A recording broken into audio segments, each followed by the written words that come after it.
Renault Megane 2. Сильний стук. Клієнт каже, відпадає заднє колесо. Дивимось. Відірвався задній кронштейн вихлопної.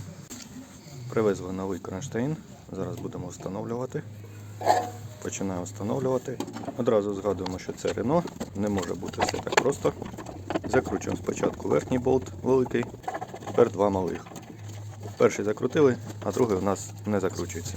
Треба розсверлити ці два отвори. Коли будете встановлювати, зверніть на це увагу. Спочатку закручуємо два малих, потім верхній.